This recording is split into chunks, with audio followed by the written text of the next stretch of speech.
Assalamualaikum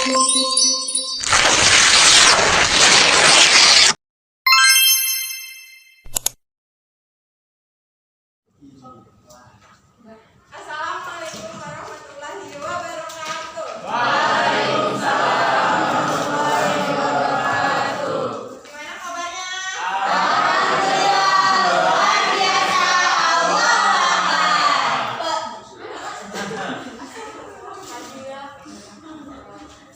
Kita absen terlebih dahulu ya. Dika, Hadir. Zakira, Dodi, Hadir, Bu. Eva, Elvia, Farid, Fitria, Fajria, Gun, Hadir, Bu. Hanif, nggak ada, Julia, Hanif Isan, sakit, Bu. Indri, Ilma, Isma, Hanif aja ya. Iya, Bu. Hari ini kita akan belajar. Sebelum belajar, atau baiknya kita berdoa dulu yang akan dipimpin oleh KM.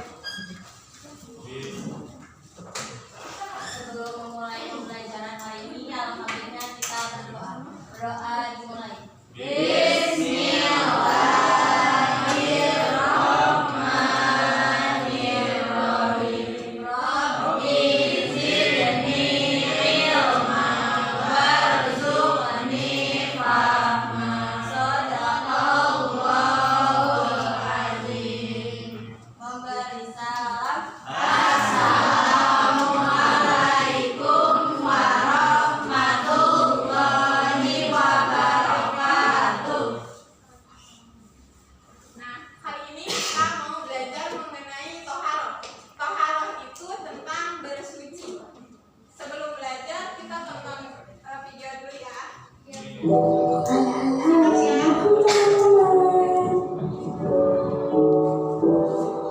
Toharoh merupakan membersihkan diri dari hadas dan najis.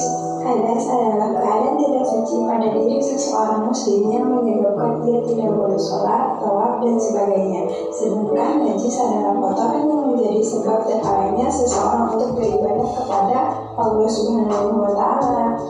Apa sih sebab terkenanya hadas?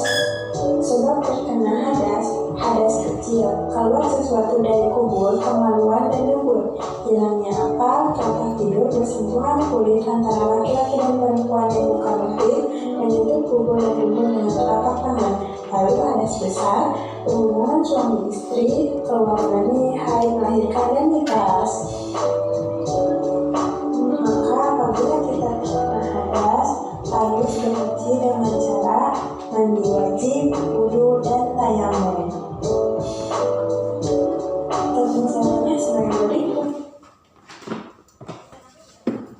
Yang pertama, niat mandi wajib. Nawaitu ghusla li raf'il hadasil akbar min haidil fardhu lillahi ta'ala. Yang kedua, membersihkan kedua tangan masing-masing dilakukan sebanyak 3 kali. Yang ketiga, membersihkan kemaluan dan kotoran dengan tangan kiri. Keempat, berwudu dengan sempurna. Kelima, mengguyur kepala dengan air sampai ke pangkal rambut. Keenam, mencuci kepala dan menyela-nyela rambut. 7, mengguyur seluruh tubuh lalu bersihkan dari atas kepala hingga ujung kaki dengan sabun dan sampo. Tata cara berwudu. Pertama, niat wudu. Nawaitu wudu'a li raf'il hadasi asghari fadlillahi ta'ala. Kedua, mencuci kedua tangan dan sela-sela jari hingga pergelangan tangan. 3, berkumur. 4, menghirup air lewat hidung lalu mengeluarkannya. 5, membasuh wajah mulai kening hingga dagu. 6, membasuh kedua tangan kanan dan kiri dimulai dari pergelangan 2 sampai siku dan bagian dalam lengan sampai pergelangan dalam. 7, membasuh sebagian kepala.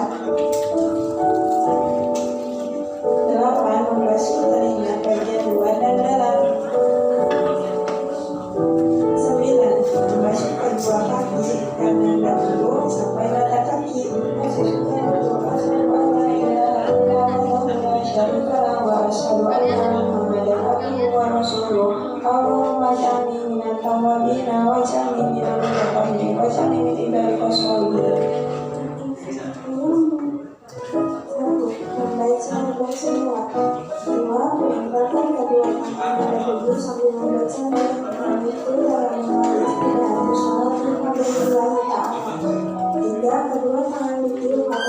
dijelaskan agar bunyinya tidak terlalu tebal. 4. Ucapkan kedua telapak kaki wajah seperti saat itu digunakan. 5. Menempelkan kedua tangan pada debu lagi, usahakan pada tempat yang berbeda. 6. Kedua tangan ditimbas atau ditiup seperti langkah nomor 3. 7. Usapkan pada kedua tangan seperti membasuh tangan saat duduk. 8. Membaca doa. Asyhadu an la ilaha illallah wahdahu la syarika lahu wa asyhadu anna Muhammadan abduhu wa rasuluh. Allahumma ij'alni minat tawwabina waj'alni minal mutatahhirin.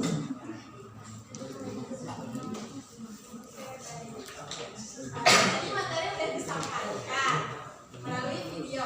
Ada yang bisa jelaskan pengertian toharoh dan hadas? Hadas adalah rasanya tidak sesuai pada diri seorang yang menyebabkan orang tersebut tidak boleh sholat, tawaf, dan lain sebagainya. Sedangkan toharoh itu Membersihkan diri dari hadas. Dan ada yang bisa sebutkan sebab kita terkenanya hadas kecil dan besar. Ibu, oke boleh. pertama dari kecil itu keluar sesuatu dari tubuh atau tubuh. Contohnya orang yang tidur itu makan. Terus bersetubuh kulit antara laki-laki dan perempuan yang bukan mahram itu tubuh dan tubuh dengan telapak tangan. Sedangkan hadas besar itu berhubungan suami istri, terus keluarnya air mani, bed dan wanita yang sedekah. Nah tadi contohnya ada di hadas kecil. Hadas kecil itu kita kayak keluar sesuatu dari tubuh. Misalnya buang dan dubur dari tubuh. Misalkan buang air besar, terus kentut, kayak gitu. Terus kita bisa membersihkannya dengan cara berwudu. Atau kalau misalkan kita tidak ada air di suatu daerah itu, kita bisa melaksanakan dengan bersuci, yaitu tayamum. Nah, itu pengganti wudu. Nah, kalau misalkan hadas besar itu ada terkhusus untuk wanita, yaitu ada haid. Nah, haid ini biasanya sekitar umur 9 tahun.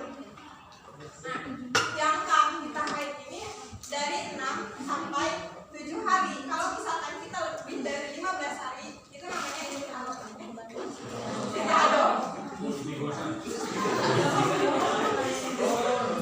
Itu adalah haid yang terus ada nifas. Dan nifas ini keluarnya darah pada saat kita sudah melahirkan. Nah, antara 40 hari sampai 60 hari. Terus kita sekarang mau adain game. Jadi dibagi kelompoknya ya. Untuk perwakilannya boleh maju ke depan.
Di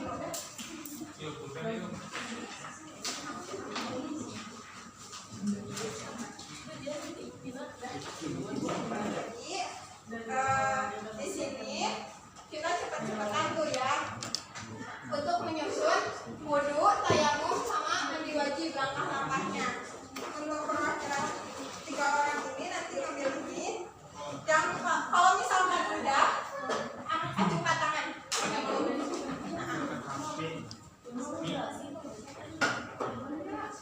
Udah? Satu, dua, tiga.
dulu mana di kosan ya? Enak dulu jadi Nyenyak nggak dulu di bawah bantal Hello Kitty? Jadi yang duluan adalah mandi wajib. Nah, silakan untuk kelompok B untuk ngejelasin mandi wajib dan mempraktekannya.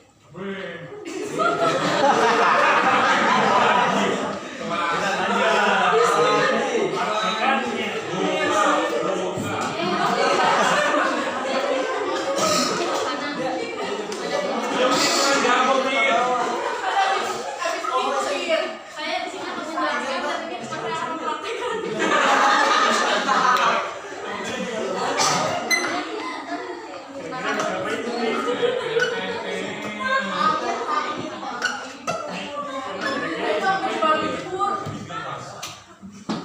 Yang pertama membaca niat.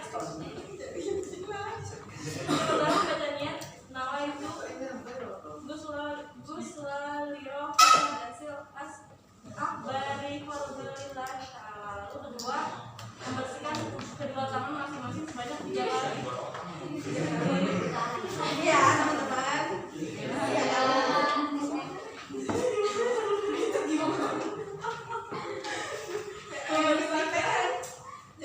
Lalu yang ketiga, membersihkan kemaluan dan kotoran.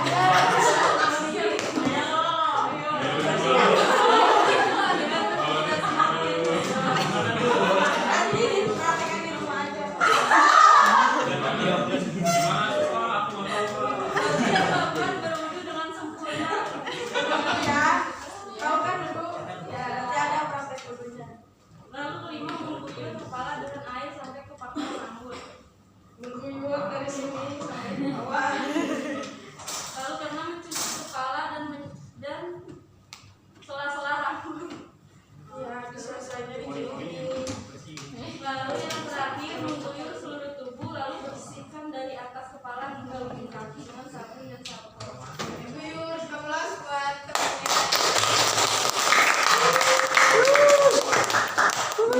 Yang terakhir kita bermain game lagi. Semuanya boleh untuk berdiri. Berdiri.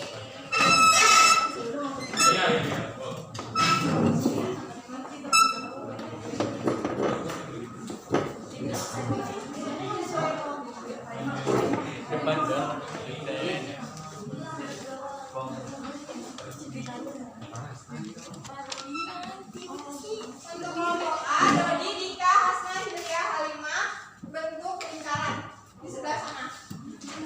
Siap. B, Pari, Tubun, Eva, Hidria, Dibri, Widianti. Di sini. Terus untuk C, Hanif, Lisa, Terikia, Patria, Ismailma.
Kembali ya, kembalikannya.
mempelajari taharah.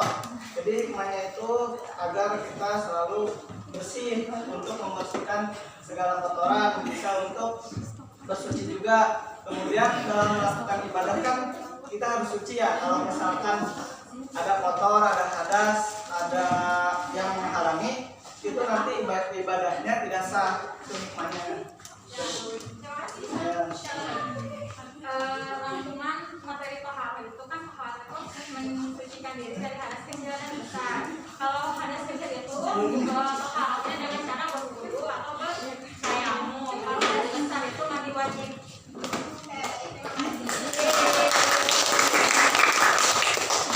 Pembelajarannya sudah selesai ya. Nanti untuk minggu depan kita belajar mengenai tata cara sholat. Baik. Sebelum berakhir, doa dipimpin oleh KM. Sebelum mengakhiri pembelajaran, alangkah baiknya kita berdoa kepada Tuhan.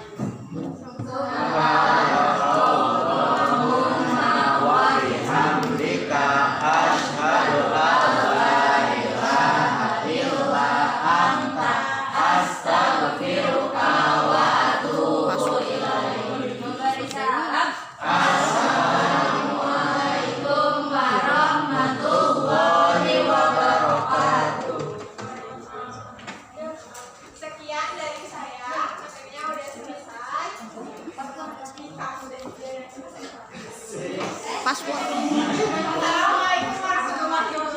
wabarakatuh. Assalamualaikum warahmatullahi wabarakatuh. Waalaikumsalam warahmatullahi wabarakatuh. Selamat pagi anak-anak. Bagaimana kabarnya?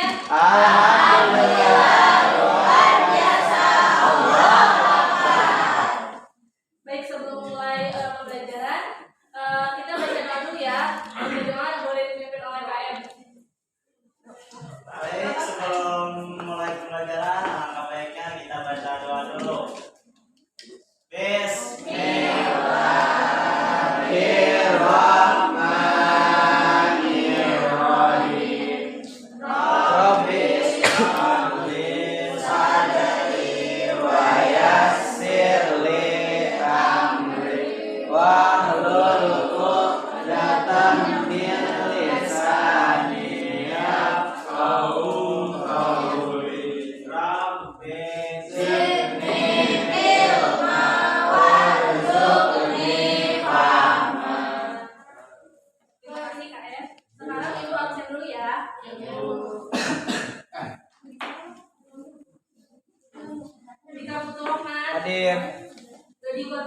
Hadir, Bu. Elivia Mawati, Eva Afifa, Fadrian Nuraini, Farid Panguraji, Hadir. Fitrian Ramalia, dan Ugun Gunawan, Hadir, Bu. Halimah, Hanif, Hadir. Zabira Hasna, Juliatul Lail, Isan Ismail, Jelma Fauzia, Indri Widi, Nadira Wahid, Ismail Alia. Baik, di sini sekarang Ibu mau memberi pelajaran tentang apa itu menghindari akhlak tercela.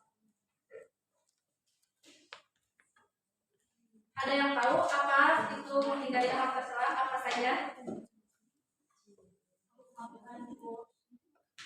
Terus Menggunjing, Bu. semuanya benar. Semuanya itu mabuk-mabukan, berjudi, berzina, mencuri, mengkonsumsi narkoba dan pergaulan bebas. Itu salah satu tentang termasuk akhlak tercela. Di sini Ibu punya salah satu PPT tentang menghindari akhlak tercela. Ada yang tahu pengertian perilaku mabuk-mabukan? Mabuk-mabukan yaitu suatu kegiatan konsumsi minuman keras sehingga melalaikan tanggung jawab kemanusiaan sebagai wakil Allah di bumi. Ya, benar, dan kalimat. Mabuk-mabukan itu salah satu minuman keras yang bisa melalaikan tanggung jawab kita sebagai wakil Allah di bumi. Nah, dalam pandangan Islam disebut dengan kata khamr, yang secara kebahasaannya berarti menghalangi, menutupi. Kenapa dinamakan khamar? Karena dia minuman yang bersifat memabukkan. Lalu di sini ada pengertian tentang perilaku berjudi. Ada yang tahu pengertian? Dengan sertifikat dan merugikan pihak lain dengan cara memainkan transaksi tersebut dengan suatu aksi atau peristiwa. Nah, sekarang kita akan bermain peran ya. Ibu akan manggil salah satu dari kalian, yaitu tentang mabuk-mabukan dan berjudi. Yang Ibu panggil maju ke depan ya. Dodi, Ivan, Hanif, Farid, Fajria, Fitria, Hasna.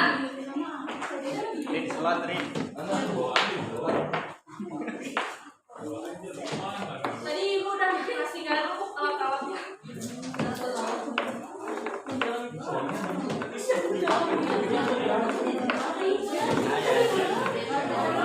Coba tadi mana ya? Jangan minta di sini aja. Nah, nanti berdoanya dari sana. Atau enggak dari sini nih, ke belakang. Bahkan laki-lakinya mungkin di sini. Siap, Bu.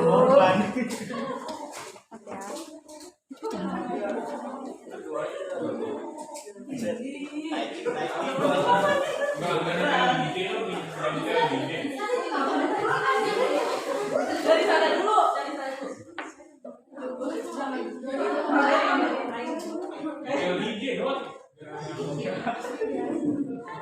Udah, lagi pada jongkok deh, senatural mungkin ya. Siapa dulu yang ngomong? Barista.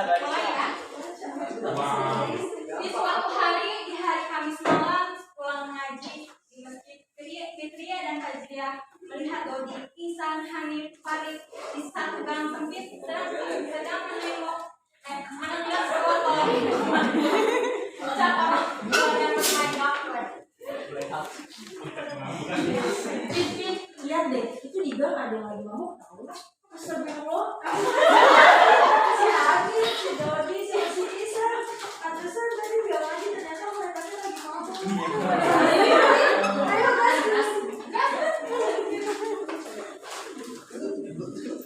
Udah lah, minum dulu lah. Ada masalah udah, minum. Natural banget ya. Dengar dulu.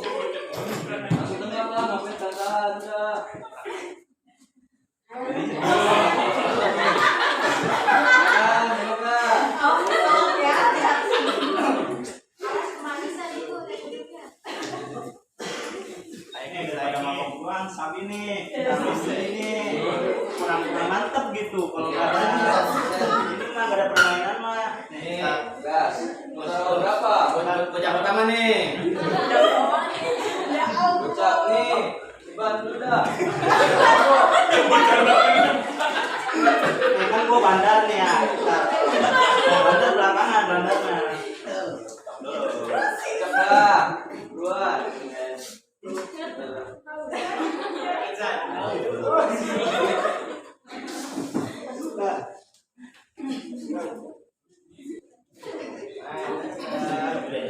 Ya.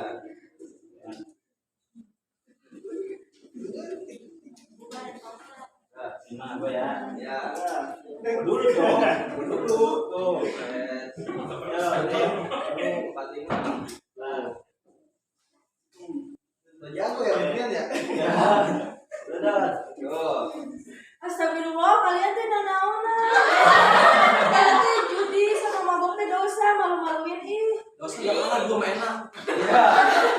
Kalian tahu nggak sih mabok sama judi itu nggak boleh, itu tuh haram tahu. Ada di hadis Nabi.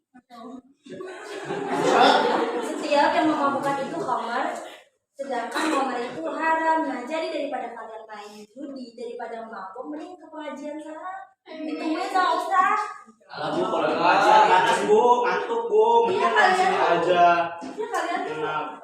judi haram, dampaknya dosa besar. Kalian baca deh Quran surat Al-Maidah ayat 90. Yang artinya, hai orang-orang yang beriman, sesungguhnya meminum khamar berjudi mengundi nasib dengan panah adalah termasuk perbuatan setan. Maka jauhilah perbuatan-perbuatan itu agar kamu mendapat keberhasilan.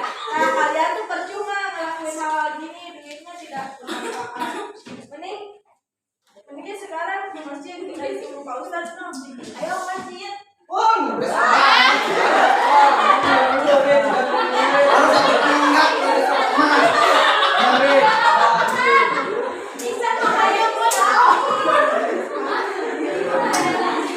Benar siapa ini? Gua kan. Ayo Pak Ustadz nungguin. Iya. Gaji. Ah, kamu baik. Iya, enak.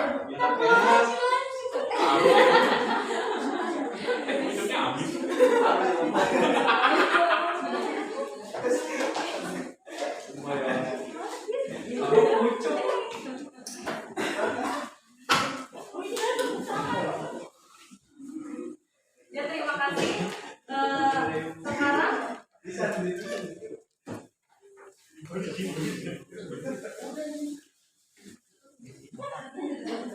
nah dari perilaku berjudi tadi dan mabuk-mabukan tadi, apa ada yang tahu bagaimana untuk menghindarinya? Cara untuk menghindarinya? Jadi cara untuk menjauhi perilaku mabuk-mabukan atau berjudi itu dengan cara bergaul dengan orang yang baik, kemudian melakukan hal-hal yang positif, berpikir bahwa meminum mantap itu adalah perilaku keji dan dapat diancam neraka dan termasuk dosa besar. Senantiasa beramar ma'ruf nahi munkar di setiap saat, kemudian berusaha mencari rezeki yang halal dan qanaah akan pemberian Allah. Ya. Nah, di sini pembahasan selanjutnya yaitu kita ke perilaku mencuri. Ada yang tahu apa itu pengertian perilaku mencuri?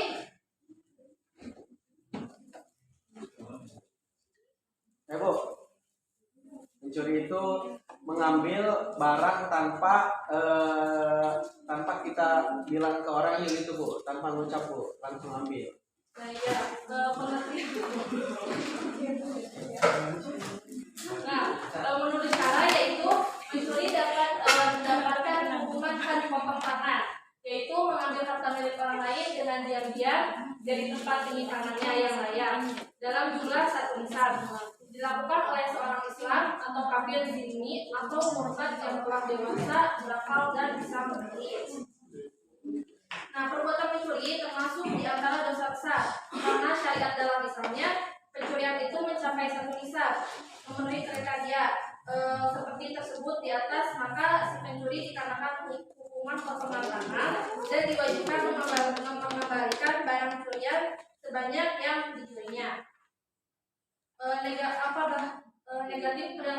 yaitu bahaya bagi pelaku pencuriannya yaitu ketidaktenangan dalam hidup, kekhawatiran, serta ketakutan. Lalu semakin jauh dari Allah, lalu ditolak semua amal ibadahnya. Nah, baik sekarang bermain peran lagi ya. Ibu akan memanggilkan Dodi, Rasul, sama Ilma. Yang dipanggil boleh maju ke depan.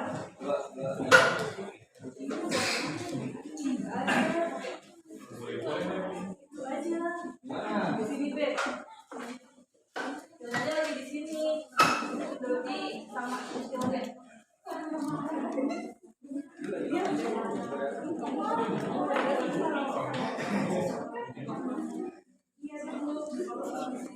Di sini kamu yang lagi beres-beres apa itu kamu.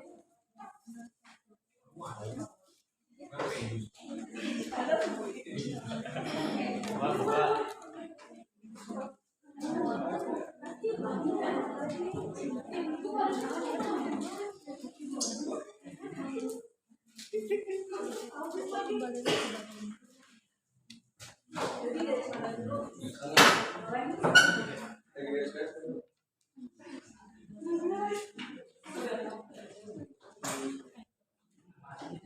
Ini berapa?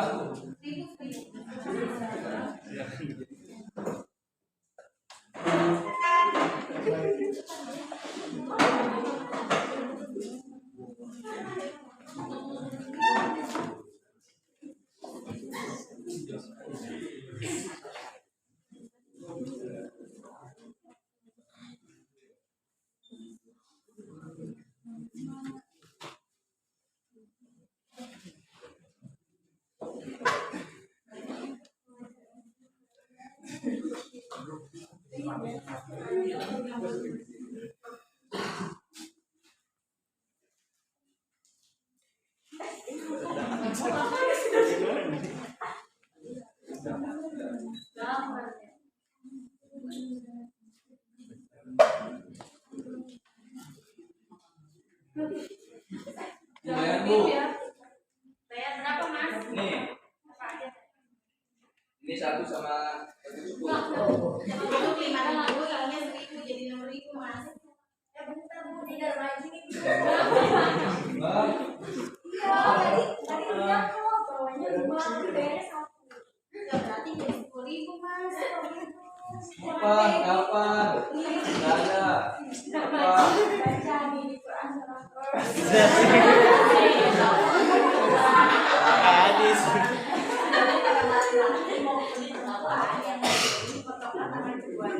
Sebagai balasan untuk perbuatan yang mereka lakukan. Nah tadi Mas Meku udah berbohong, Ya Allah, astagfirullahaladzim. nggak boleh Mas kayak gitu, berarti bayarnya jadi Ya Bu, saya bayar Bu. Ya. Ya Bu, makasih Bu ya.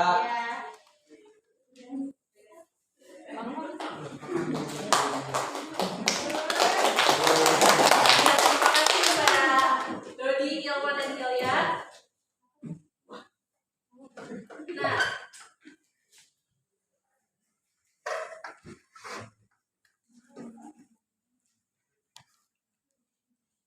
untuk hikmah larangan perilaku mencuri yaitu seseorang tidak mudah dengan begitu saja mengambil barang dari orang lain karena berakibat buruk bagi dirinya. Lalu hak milik seseorang benar-benar dilindungi oleh Islam.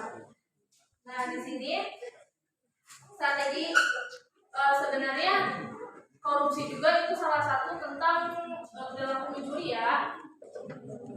Strateginya yaitu pemberantasan tindak pidana korupsi itu tentang strategi preventif. Apa sih strategi preventif? Strategi ini dilaksanakan dan diarahkan pada hal-hal yang menjadi penyebab timbulnya korupsi. Lalu ada strategi deduktif. Strategi ini harus dibuat dan dilaksanakan terutama dengan diarahkan agar apabila suatu perbuatan korupsi terlanjur terjadi, maka perbuatan tersebut akan dapat diketahui dalam waktu cepat. Lalu strategi represif yaitu dilaksanakan terutama dengan diarahkan untuk memberikan sanksi hukum yang minimal secara cepat dan tepat kepada tidaknya. Baik, untuk materi selanjutnya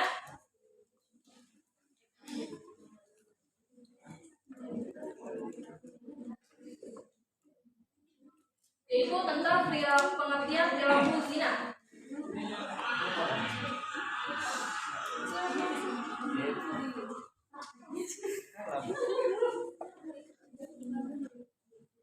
Ada yang tahu apa itu pengertian perilaku zina? Ya, silakan.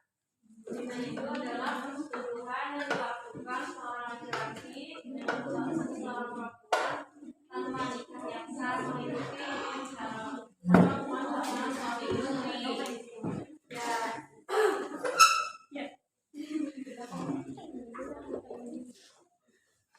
Zina itu adalah persetubuhan yang dilakukan oleh seorang laki-laki dengan seorang perempuan tanpa nikah yang sah mengikuti hukum syara, yaitu bukan pasangan suami istri.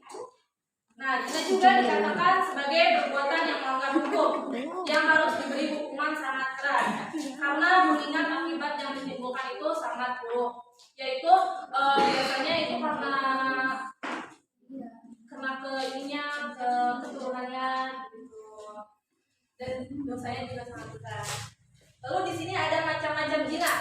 Yang pertama yaitu zina muhsan. Ada yang tahu artinya zina muhsan? Yang tahu artinya zina muhsan? Bu. Ya.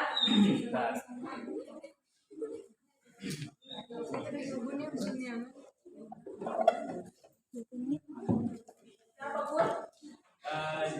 Zina yang dilakukan oleh orang laki-laki perempuan yang pernah melakukan persetubuhan dalam ikatan pernikahan yang sah atau masih dalam ikatan pernikahan dengan orang lain. Nah, Ya. mungkin yang dimaksud dengan zina muhsan itu yaitu perselingkuhan ya. Jadi dia masih ada ikatan dengan masing-masing pasangannya, tapi dia udah berzina dengan orang lain. Gitu. Nah, lalu yang kedua yaitu zina goyrul muhsan. Ada yang tahu artinya apa? Kalau misalkan dari zaman itu orang yang sudah nikah itu selingkuh bersetubuh dengan orang lain, tapi kalau misalkan zina goyrul muhsan seorang perempuan atau laki yang berhubungan sebelum menikah. Nah, yang zina goyrul muhsan itu diartikan mungkin kayak kita masih pacaran tapi sudah berhubungan badan, nah gitu. Kan itu gak boleh ya. Nah, lalu pada bahasan selanjutnya yang terakhir yaitu tentang pengertian perilaku mengkonsumsi narkoba. Ada yang tahu apa yang dimaksud dengan perilaku mengkonsumsi narkoba? Bu, ya, narkoba adalah zat yang berasal dari tanaman atau makanan-tanaman baik sintetis maupun semi-sintetis yang dapat menyebabkan perubahan pada aktivitas mental dan perilaku. Ya benar. Nah, narkoba itu pada awalnya digunakan untuk keperluan medis, terutama sebagai campuran obat-obatan berbagai penggunaan medis lainnya. Narkotik itu digunakan untuk keperluan operasi medis, memberikan efek dapat dioperasi tanpa merasa sakit. Jadi jika kalian dioperasi biasanya ada bahan-bahan yang mengandung narkotik, tapi itu kalau menurut dokter itu nggak apa-apa. Gitu. Karena jangan disalahgunakan aja. Baik, Bu. Sekian dari Ibu ya. Nanti kita bertemu lagi di pertemuan selanjutnya. Sebelum kita akhiri, silakan Kak Em memimpin doa. Baik, sebelum kita mau pulang, kita baca doa kafaratul masjid. Majlis.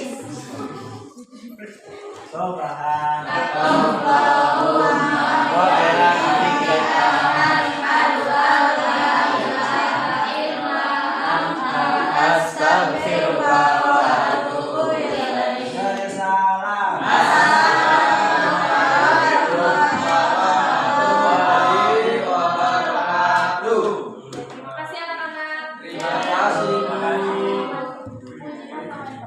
kasih. Assalamualaikum warahmatullahi wabarakatuh.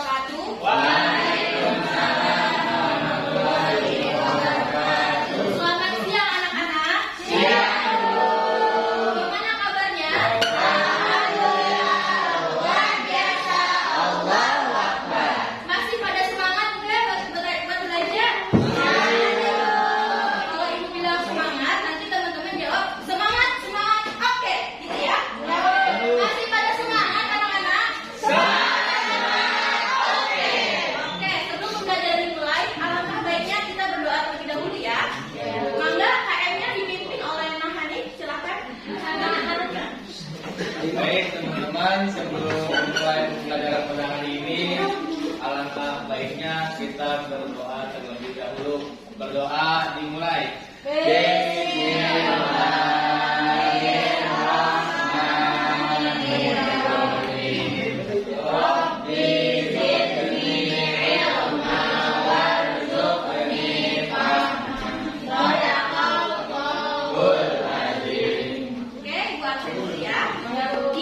Hadir. Dodi, Hadir, Bu. Zakira, Elivia, Eva, Fedria, Farid, Fitria, Gugun, Halimah, Hanif, Ilya, Iis, Ilham, Indri, hadir 15 ya. Sekarang teman-teman siapkan alat tulisnya, kita mulai belajar ya. Pada pertemuan minggu lalu kita sudah belajar apa? Ada yang masih ingat? Ada berjalan, ada makan, ada berpakaian. Nah, di adat tersebut kira-kira yang harus dilakukan oleh seorang muslim itu apa aja ya? Ada yang masih ingat? Saya Bu. Oke, anak Indri. Jadi jika berjalan itu harus dengan perkenalan Bu dan minum dan berjalan untuk sesuatu yang tidak diharapkan. Terus ada makan dan minum, memulai dengan membaca basmalah dan doa, tidak sambil berjalan. Ada berpakaian menggunakan pakaian yang menutup aurat. Oke, terima kasih. Berarti masih pada ingat ya pelajaran minggu lalu. Nah, pada kesempatan kali ini kita akan belajar tentang keteladanan Utsman bin Affan. Teman-teman tadi malam ada yang udah baca-baca belum materinya? Belum. Ya. Nah, adapun tujuan pembelajaran kita kali ini, yang pertama diharapkan teman-teman bisa menghayati keteladanan Utsman bin Affan, mengimplementasikan keteladanan Utsman bin Affan sebagaimana nanti tugasnya sebagai seorang siswa. Kemudian yang ketiga, mendeskripsikan tokoh Utsman bin Affan. Yang keempat, menjelaskan masa kepemimpinan dan keteladanan Utsman bin Affan. Dan yang kelima, menganalisis sikap keteladanan Utsman bin Affan. Nah, di sini Ibu punya gambar. Nanti teman-teman bisa diamati ya, nanti ditanggapi perihal gambar ini.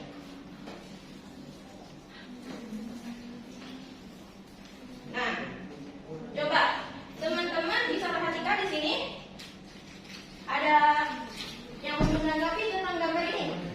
Ada tuan krep. Bangga, Mahasna. Apa sih ya, Pak?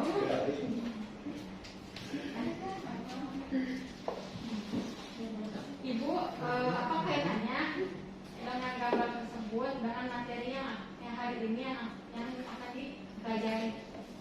Oke, kira-kira teman-teman di sini ada yang mau menjawab? Boleh saya, Bu? Oke, ketika Nah, menurut saya dari gambar tersebut saya amati ada kartun yang sedang menghambur-hamburkan uang, ada orang yang sedang berbagi, ada orang yang sedang bermalas-malasan, terus juga ada orang yang rajin tuh seperti belajar gitu.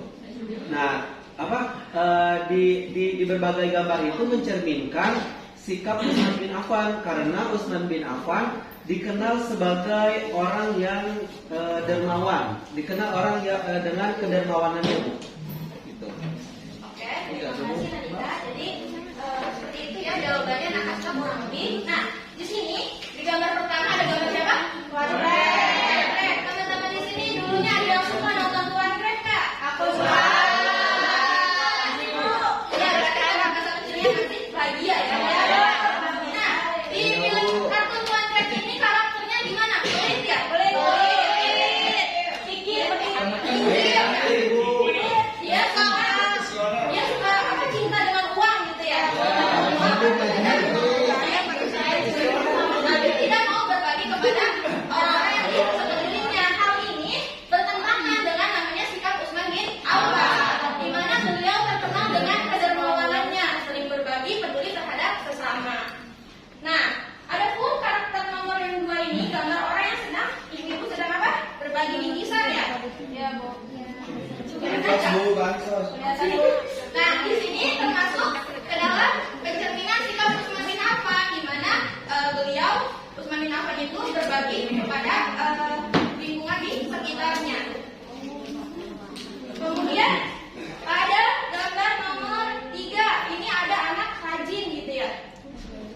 belajar gitu ya. Nah di gambaran ini menggambarkan anak yang semangat untuk rajin belajar ya. Nah dari gambar ini mencerminkan bahwa semangat Utsman bin Affan untuk menegakkan agama Islam dengan mengeluarkan harta benda bahkan jiwa raga yang ia miliki untuk menegakkan Islam.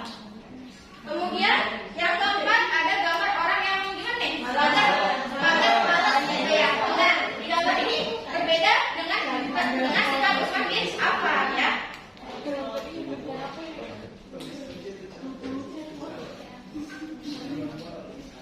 Teman-teman di sini ada yang tahu siapa sih itu Utsman bin Affan?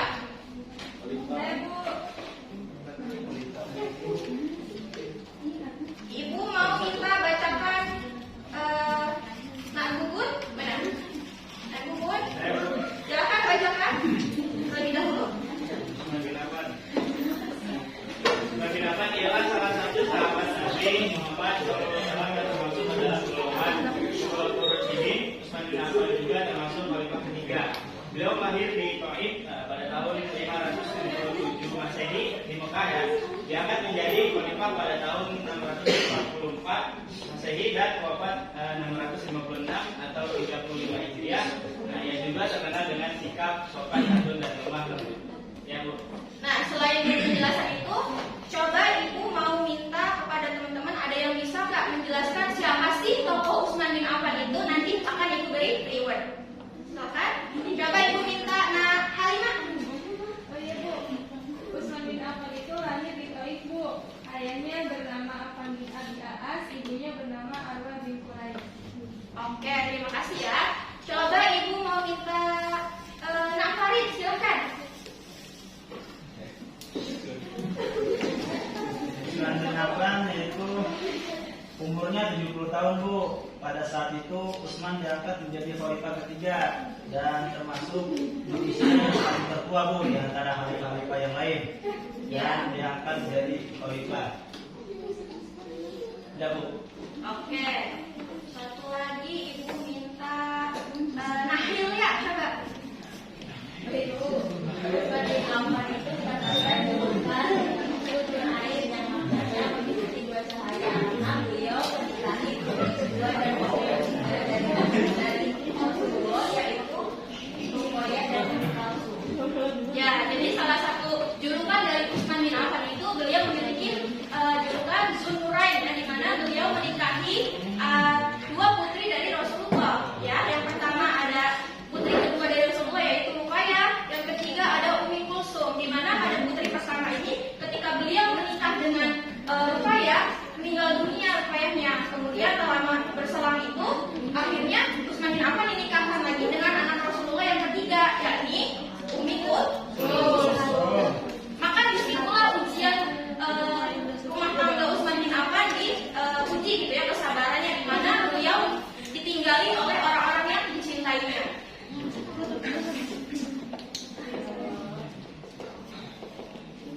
Nah, selanjutnya di sini ada masa kepemimpinan Utsman bin Affan. Ada yang tahu teman-teman kapan Utsman bin Affan diangkat menjadi khalifah? Bu, Oke, Najma. Utsman diangkat menjadi khalifah itu pada umur 70 tahun. Terus pada saat itu Utsman diangkat menjadi khalifah ketiga dan termasuk usia tertua Bu saat diangkat menjadi khalifah. Oke, betul. Jadi Utsman bin Affan itu diangkat menjadi khalifah ketika usia 70 tahun, di mana beliau salah satu khalifah yang tertua diangkat menjadi pemimpin saat itu ya, dibandingkan Abu Bakar As-Siddiq, Umar bin Khattab, dan Ali bin Abi Thalib. Nah, Utsman bin Affan diangkat menjadi khalifah dengan cara bermusyawarah, di mana pada saat itu ada 6 yang mencalonkan menjadi khalifah. Ada yang tahu siapa aja yang mencalonkan menjadi khalifah saat itu?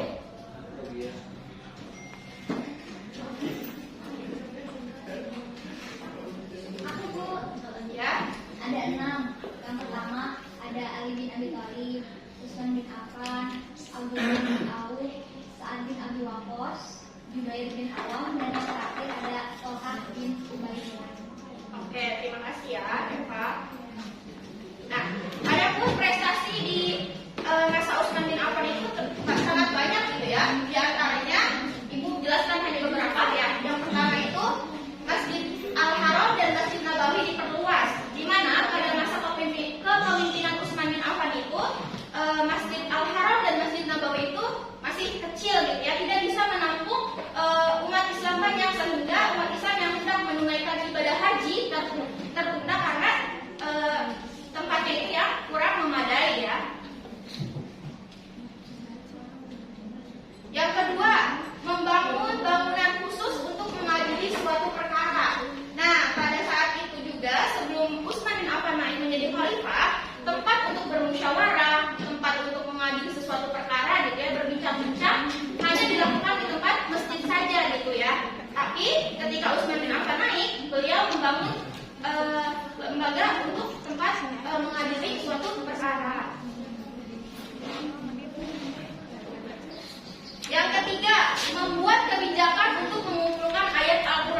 Nah, dengan permasalahan tersebut ya, akhirnya Rasulullah dan Utsman bin Affan berkumpul gitu ya untuk membicarakan bagaimana cara menyelesaikan persoalan tersebut.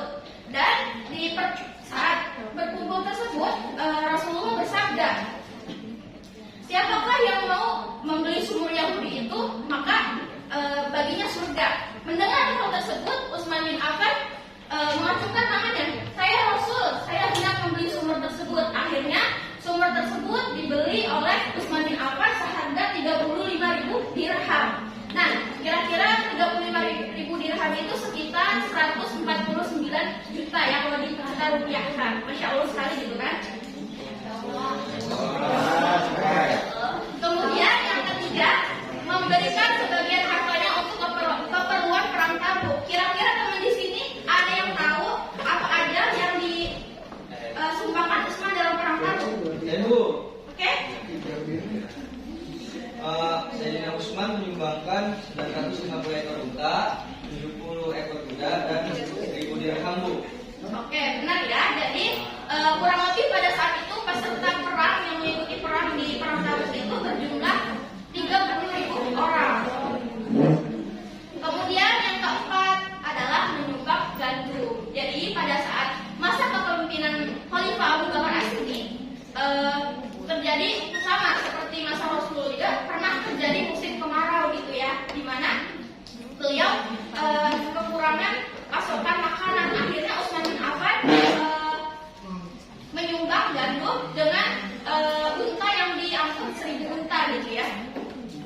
Nah, sampai sini kira-kira teman-teman bisa dipahami? Oke, kalau bisa sekarang kita mau main dance ya. Nah, pada minggu lalu teman-teman sudah membuat kelompoknya ya. Silakan kelompok 1, kelompok 2, kelompok 3 maju ke depan.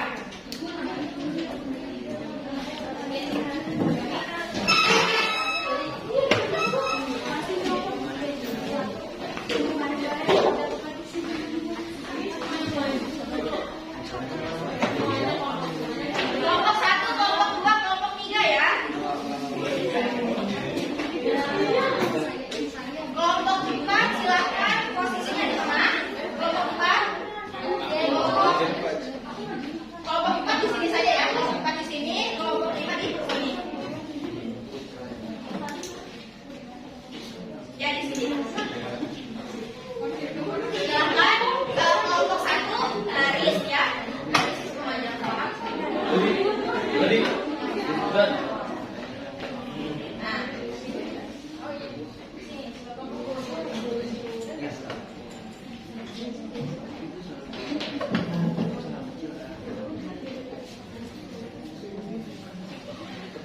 Nah, jadi di games ini nanti teman-teman kelompoknya itu terdiri dari 3 orang ya. Nanti salah satunya membaca pernyataan yang ibu buat ini. Nanti teman-teman tinggal menjawab benar atau salah. Jika jawabannya benar, teman-teman nanti angkat media ini dengan kata benar ya. Kemudian kalau salah, angkat dengan salah. Itu ada medianya di sini. Nah, tugasnya dari kelompok 4 adalah menilai kelompok 1 dan kelompok 2. Mana kelompok 4-nya? Oke. Kelompok 1, kelompok 2 nanti mohon dikoreksi ya jawabannya. Kelompok 5 gimana ya? Kelompok 5.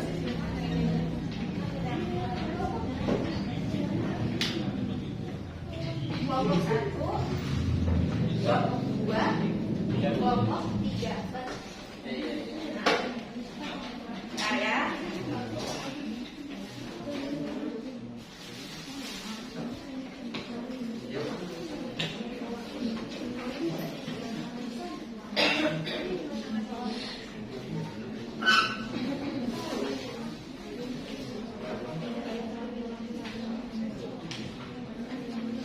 Kelompok 1 silakan pegang ini. Yang salahnya di sebelah kiri ya. Itu yang baca. Nah, berarti pegang Fitria. Nanti gantian teman-teman. Kalau gugur udah baca, nanti gugur ke belakang. Gantian Fitria yang baca, yang jawab Ilma.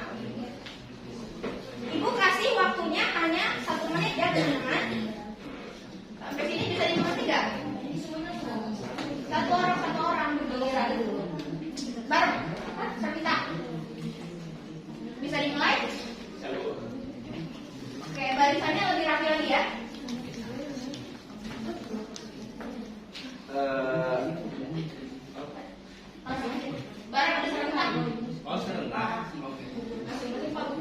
Benar. Benar, salah Usman bin Affan. Usman bin Affan yang Benar.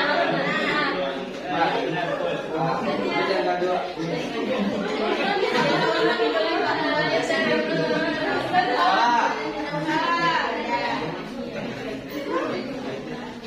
Usman bin Affan yang akan menjadi khalifah dipimpin langsung oleh Rasulullah SAW.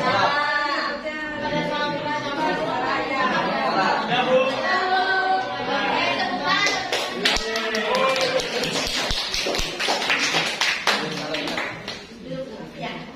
Dan salah-salah Bu. Ini dulu.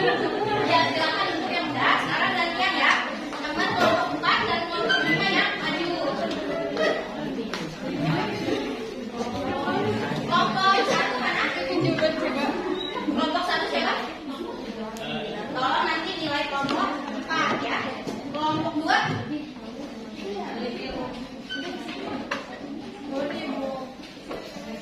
Udah nilai ya. Sekarang kelompok 4, kelompok 5 silakan maju ke depan.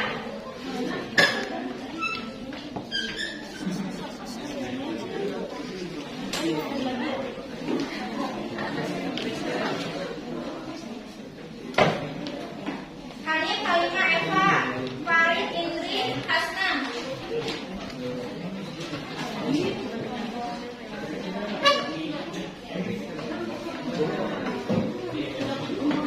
Silakan pegang medianya. Kelompok 4 kasih jarak dengan kelompok 5 dan kalau depan.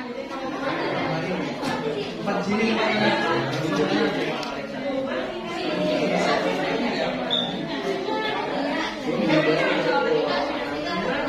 Kasih jarak.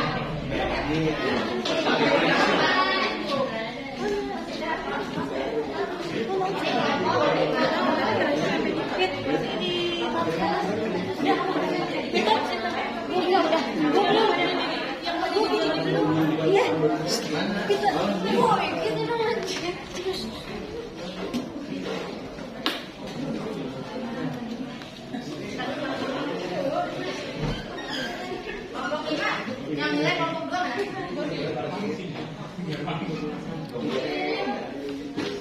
Ayo, coba. Coba bisa dimulai teman-teman. Benar. Ayo, kemudian cepat ya.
Marilah kita tutup pembelajaran pada hari ini dengan mengucapkan alhamdulillah bersama-sama. Alhamdulillah.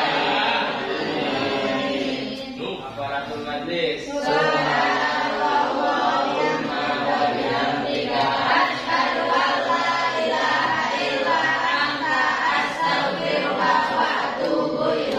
Oke, terima kasih kepada teman-teman semua. Semoga minggu depan kita bisa bertemu lagi ya. Wassalamualaikum warahmatullahi wabarakatuh.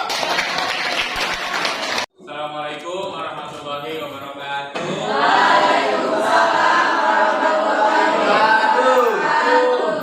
Coba di sini kayaknya siapa tadi? Siapa? Siapa namanya? Alimah, coba pimpin doa. Kabarnya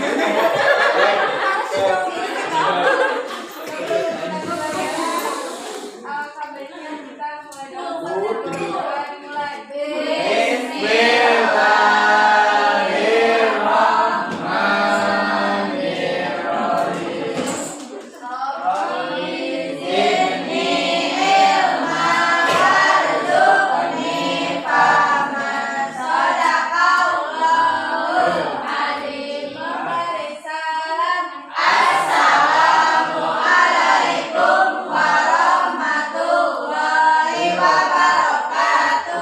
Ya, terima kasih Halimah udah mimpin doa. Di sini Bapak pengen absen dulu. Yang namanya disebut Acung. Dika Abdul Rahman. Dodi Kurniawan. Ada Pak. Elivia Rahmawati. Eva Afifah. Fajriya Nuraini. Farid. Hadir. Fitria Nur Amalia. Gugun.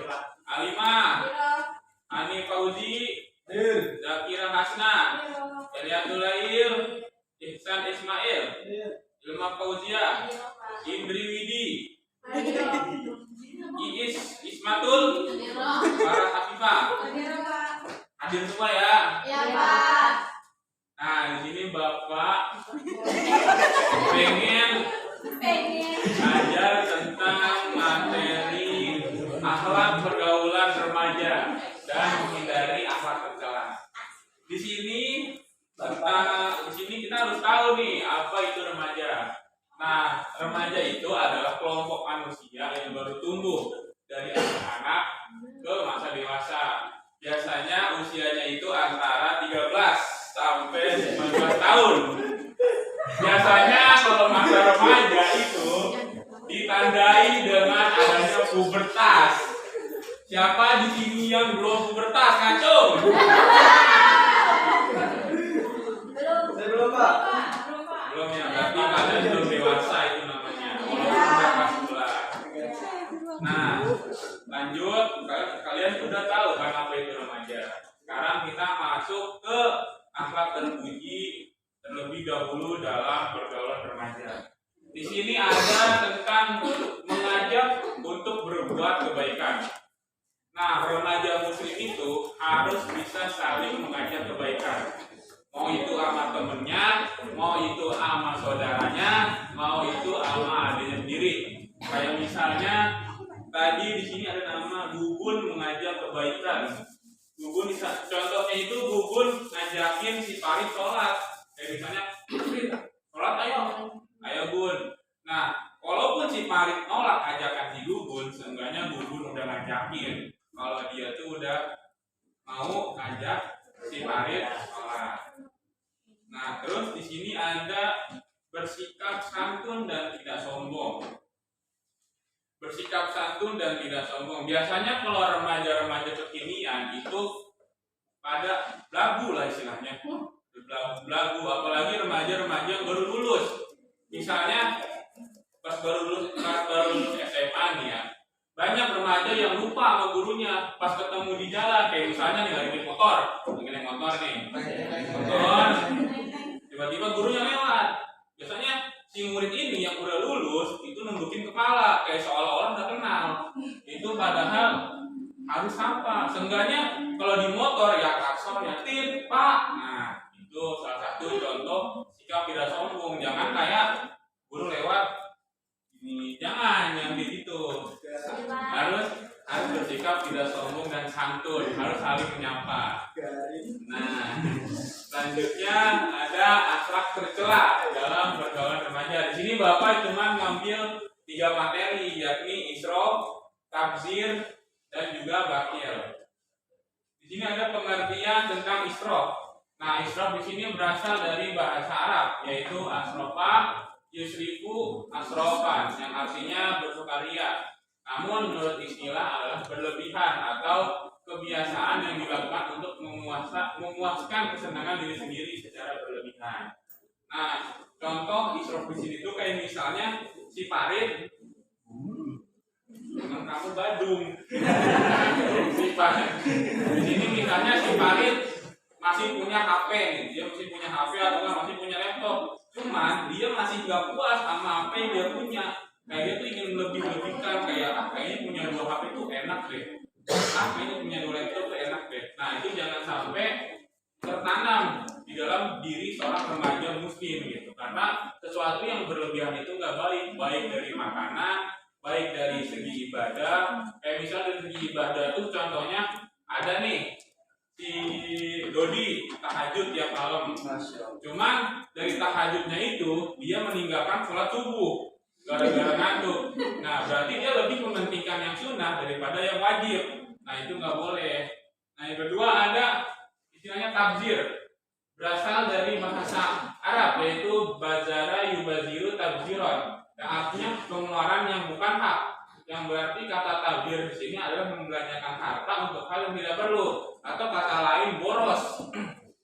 Nah, ini boros itu juga nggak boleh. Kayak tadi kalian punya uang nih, cuma kalian bingung, duitnya mau diapain ya?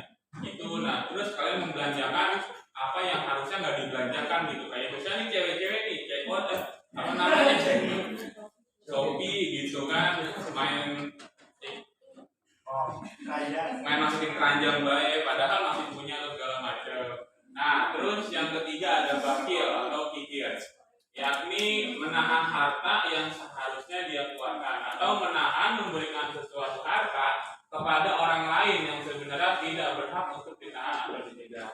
Nah, kayak misalnya contoh bakil tuh di sini misalnya si Ihsan rumahnya gede, rezekinya banyak. Nah, jangan senang dulu, itu rezeki yang banyak yang dikasih Allah tuh bisa jadi istidraj. Yang kalau seharusnya itu kalian belanjakan di jalan Allah, tapi kalau kalian kumpulkan untuk hal-hal yang gak bermanfaat, bisa jadi istidraj. Nah, kayak misalnya si Ihsan punya duit banyak, tetangganya si Dodi miskin. Nah, miskin. Nah, si Ihsan tahu si Dodi tuh belum makan 3 hari 3 malam. Si Ihsan tahu nih si Dodi belum makan 3 hari 3 malam. Kayak ya udah tetangga gua ini ngapain kasih duitnya ke dia. Nah, kayak dia tuh cuek gitu. Seharusnya si Ihsan ngasih rezeki lebih ke Dodi, tapi dia enggan, malah menyimpan untuk dirinya sendiri. Nah, itu contoh dari bakil. Nah, selanjutnya itu ada dalil tentang akhlak tercela, isrof. Nah, di sini Bapak pengen dalil tersebut dibacakan oleh Nek Irian. Ayo Nek Irian.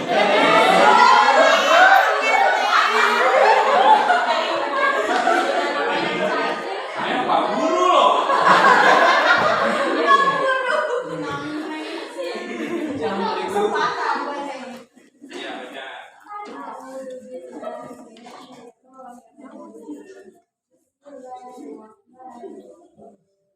Iya, benar.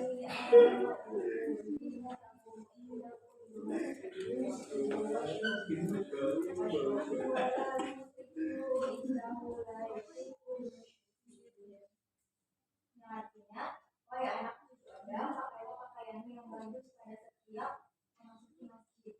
Makan dan minumlah, tetapi jangan berlebihan. Sungguh Allah tidak menyukai orang-orang yang berlebihan. Nah, sudah dijelaskan, pakailah pakaianmu yang bagus pada setiap memasuki masjid. Jadi kalau kita pengen ke masjid, usahakan kita memakai baju rapi, kayak misalnya koko atau sarung. Kayak kita bisa menempatkan pakaian pada tempatnya lah. Jangan sampai kita masuk masjid, tapi kita pakai celana pendek, kaos metal. Nah, itu nggak boleh. Nah, selanjutnya ada dalil tentang akhlak tercela, yakni tabzir. Saya mau yang baca itu Nek Isma.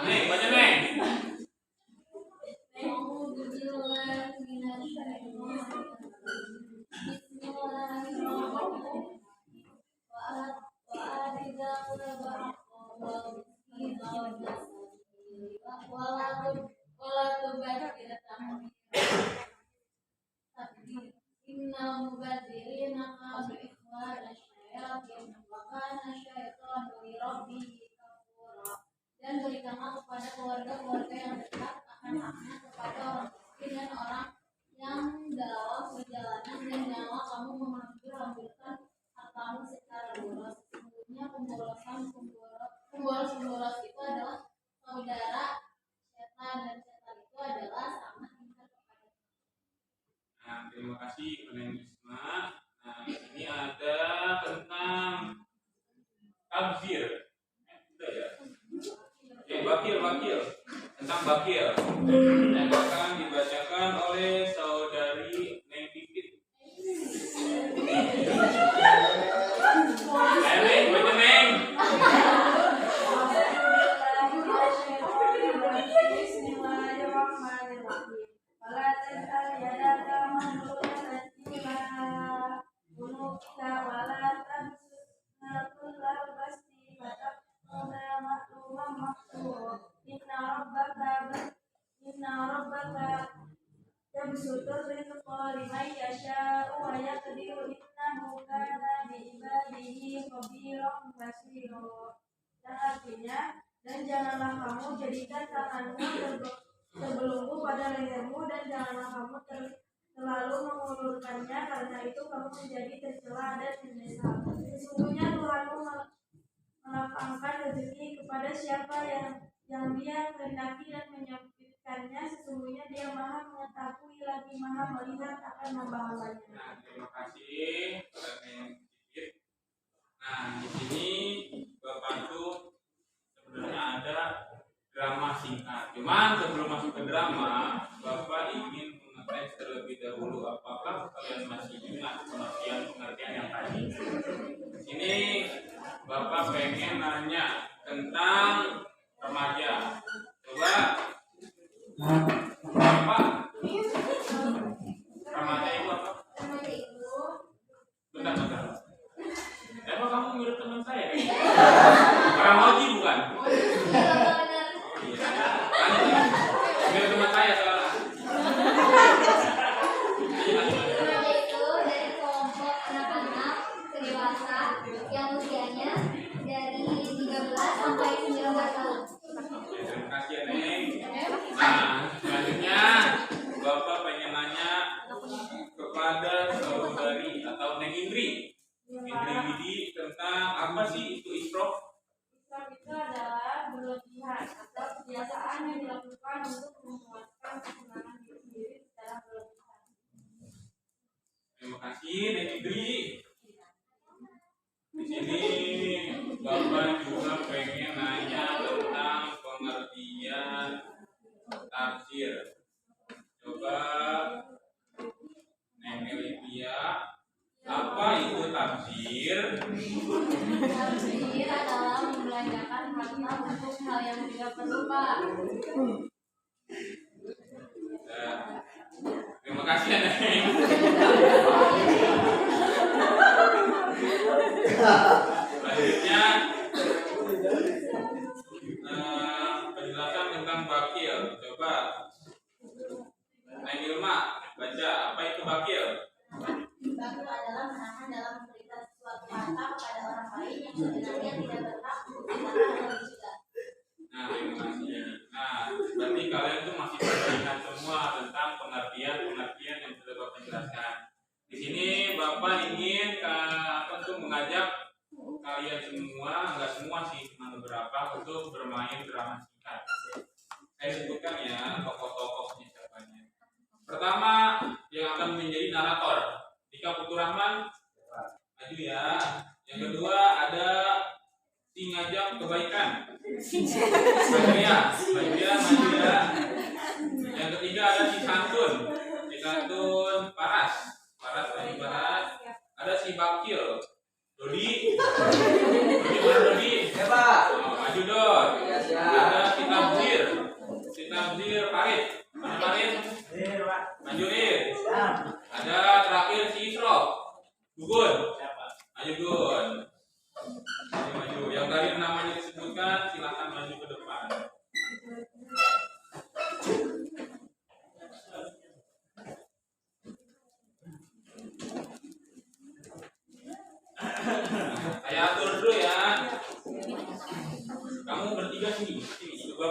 Sini kita main. Mana Pak? Sini.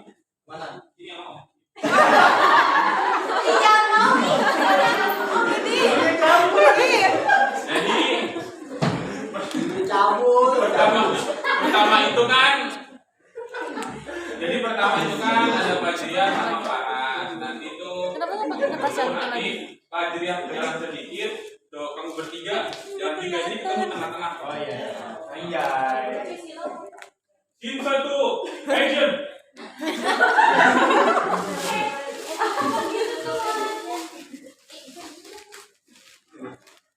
Pada suatu hari di hari Jumat, Jumat pagi, Fajriah dan Faras sedang berjalan-jalan menghirup udara segar yang belum tercemar oleh kemunafikan dunia.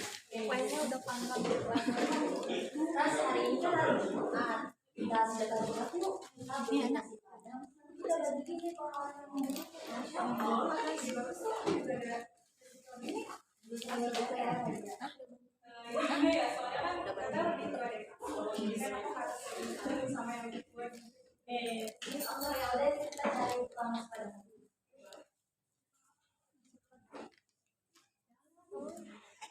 Di saat Fajriah dan Faras mencari tukang nasi padang, mereka bertemu dengan teman mereka yang Dodi, Farid, dan Gugur.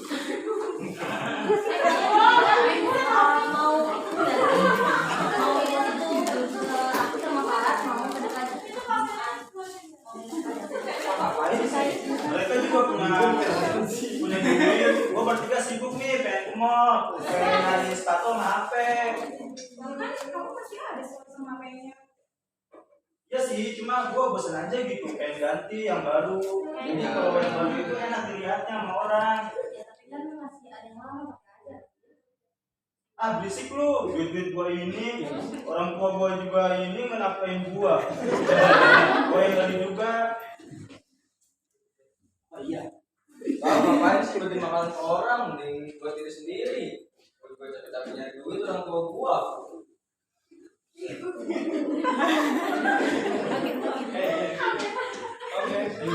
Iya dong. Gue juga pengen ketemu mau beli baju sama tas biar bisa dipamerin. Kalau gua orangnya orang punya sih ya. Iya. Ini gua kerja keras itu cuma buat pamer sih, bukan buat ini. Ikon Bapak Tiga. Boba tuh. Ya udah kalau kalian sudah mau ikut kita mau belajar. Ya udah yuk. Dan akhirnya Fajriah dan Faras melanjutkan pencarian tujuh bola sedangkan Gugur dan Farid jalan mencari konflik. Ya, itu contoh drama singkat tentang materi yang tadi kita udah pelajari. Terima kasih pada para tokoh yang telah maju ke depan. Di sini pasti dong kalau setiap drama itu mempunyai pesan moral tersendiri. Bapak pengen pesan moralnya itu dibacakan oleh Nasman.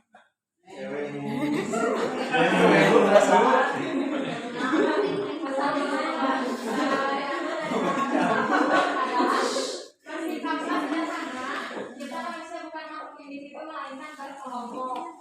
Kita pasti membutuhkan manusia lainnya. Saudara Amir berputar, entah berada di posisi manakah kita besok, apakah di atas atau di bawah.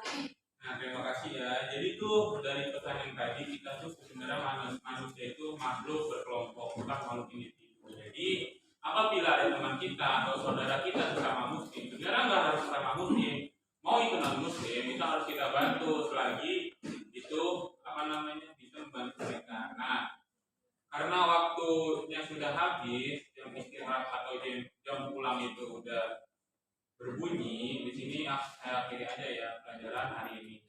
Coba buat AM pimpin doa untuk